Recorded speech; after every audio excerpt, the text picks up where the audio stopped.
Hi, this is Kathi Quinn with Floriani. Floriani is a division of R&K Distributing, and I want to welcome you to this week's project of the week. Well, this week we're going to work on doing 3D flowers. I was at Be So In this last week and a half, and I want to thank Mary Hess, Be So In, and all the wonderful customers for all the great questions and for all the fun we had. So I had showed them how to do 3D flowers. And I told them we already had a video. And I was sure we did, but we couldn't find it. So I'm going to do how to create your own 3D flowers. These are great for embellishment. You can use nylon organza and one piece of Floriani Wet and Gone. Stitch these flowers out in the hoop. Take our heat cutting tool and cut them out. Or you can take two pieces of nylon organza, a piece of heat and shrink in the center, stitch out your flowers.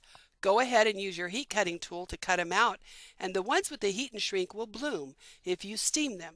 So you can embellish clothing, make pins, make a lei. There is a wonderful tutorial on how to make a lei with the 3D flowers. So we've got projects on our website, so let's look at how we would make them in our software. Now I can't draw, so I heartily rely on our custom shapes to work with. And those of you that follow my weekly videos know that I use these all the time. So I'm going to come into my custom shapes, and we are going to come down, and I need a flower. Whoops. Wow, we're having fun today. I need a flower. So we have several flowers in here that I could choose from, but I'm going to choose flower number 2 for today's exercise. Now the minute I click on this, it comes onto screen. Now remember, this is vector artwork, so it's clean and pretty. The lines will be smooth, they will be perfect. The first thing we need to always remember about our artwork, when it comes in, we have it default at a pin width of 2.0. Now that is the width, 2 millimeters from here to here. This has nothing to do with how wide your stitches will be. It's just wide enough because by the time we can afford it, we can't see. So this makes it real clear and real easy for us to see the shapes. Now once we've done that, we are going to come and I want to edit this flower. Now I could use this flower just like it is, but you know what? We want everything to reflect us and not everybody else in the room, because anybody can use this flower. So let's edit the shape and make it our flower. So I'm going to come down on your left-hand toolbar. I'm going to come to the third icon, which is our shape icon right here. And we are going to left mouse click on it. Now you will notice there are little blue control points. These are what changes the shape of my outline. But now this 2 millimeter line is a hindrance. So I'm going to come back over into my properties box over here. And I'm going to look right here. And I'm going to change my pin width to 0. Once it's at 0, I will apply that. So now you can see your control points very easily. So what I want to do is by moving these control points, by changing the shape of the outline, I want to make this flower uniquely mine. Now I need some more control points because I want to alter my flower right here. So I'm going to right mouse click for hidden treasure, and I'm going to add a point. Now once I've added a point, I can come in here, holding down my left mouse key, I can drag this in and change the shape of my petal.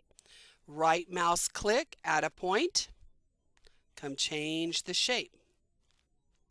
Right mouse click, add a point, and I'm going to go down and I am going to, on all of these petals, I am going to change the shape.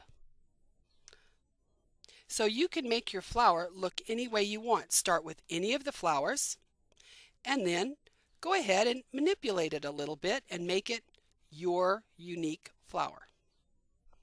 Right mouse click.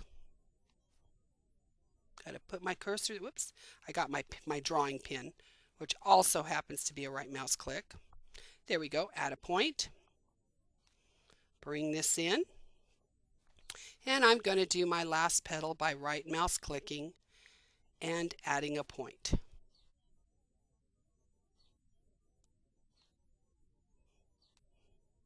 And we'll pull this one in. Holding down our left mouse key and dragging. There we go. Now I have created my own little flower here. And of course I can do anything I want to make it uniquely mine.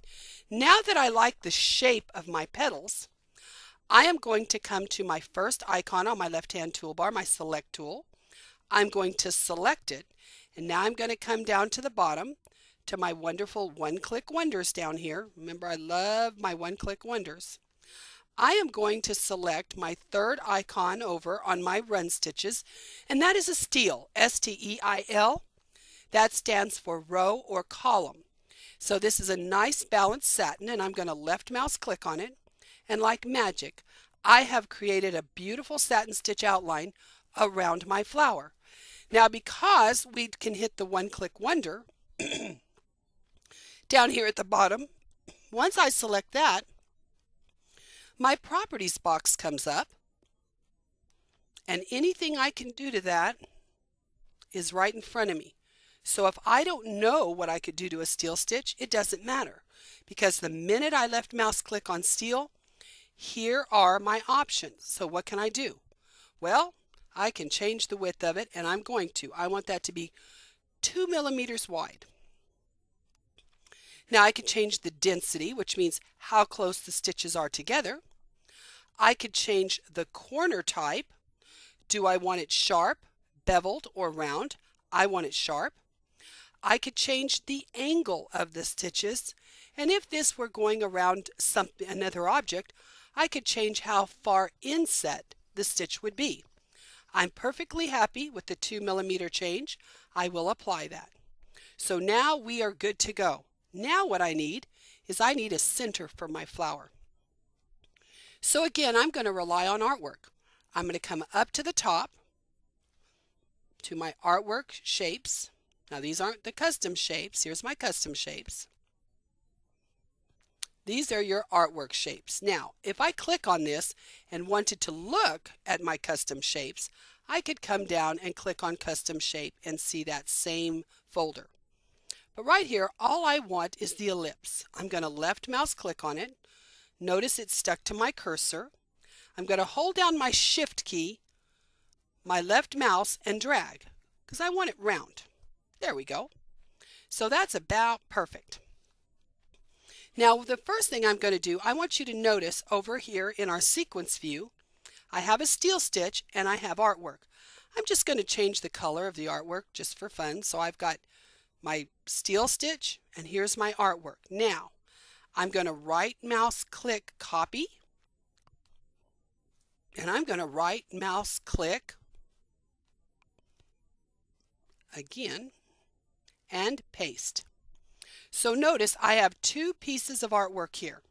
Now the first piece of artwork I want to turn into some kind of motif stitch because I do need to have a center.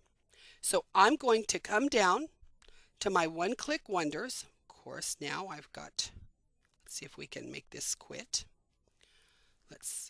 What happened is I had an update come in, so it messed up my bottom. There we go.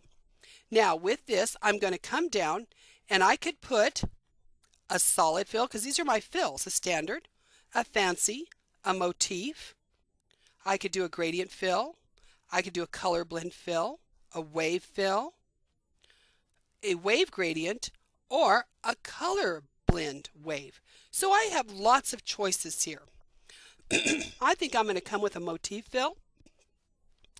And I'm going to come in here and I'm going to pick just a fill stitch.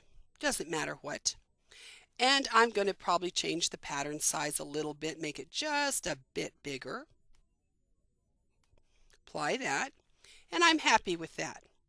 Now that took care of my first piece of artwork, but remember we copy and pasted. So here's my second piece of artwork.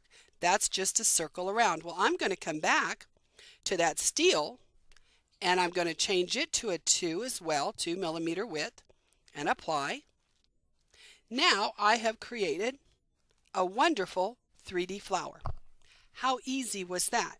Now the next thing I would do is, because I would like to, I'm going to use some heat and shrink, and I'm going to stack these flowers, and I'm going to steam them and bloom them so that they look nice. But I'm going to want to stack 2 or 3 or 4 even petals of these flowers. So what I'm going to do is I'm going to select, let's close our properties box for a moment.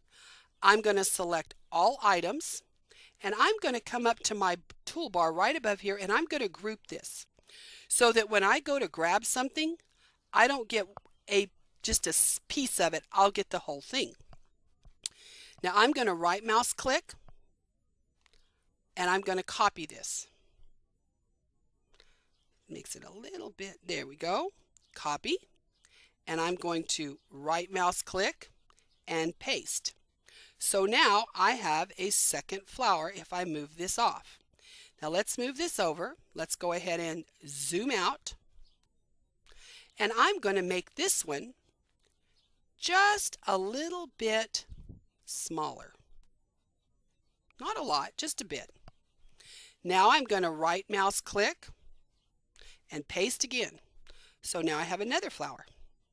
Only this one I'm going to make just a little bigger. So now I've got a large, a medium, and a small. So I'm going to stitch out several of these flowers. And you know what? If you're going to stitch out flowers, don't ever leave an open space in your hoop. Fit flowers everywhere you can and fill that hoop. Because even if you're not going to use them today, Debbie Homer Hoffhines, one of our other educators, extremely creative girl, has taught me, don't waste any hoop space. Make your extra flowers, cut them out, and throw them in a tub or a Ziploc, because then when you need to embellish a little dress for a grandchild, or you need to make a ponytail holder, or you want to do a brooch, or you want to do a bracelet, all you have to do is pull out some of those extra flowers that you stitched out instead of wasting product. You know, where you've got a little bit of space in a hoop, you might could fit a couple more little flowers. So make sure you fill your hoop. The idea is you're going to fill your hoop up, stitch these out. Remember, nylon organza, not poly. Leave them in the hoop when you go to cut them out with Floriani's heat cutting tool. Set that hoop on top of a tile, and as fast as you can draw around the outside edge of that flower, you'd be drawing around here with the heat cutting tool. As fast as you can draw, that is going to burn out. Enjoy your flowers that you have created yourself. Try different shapes and ways. Try some of our other flowers, and I hope you enjoyed today's lesson on 3D flowers. I look forward to seeing you next week.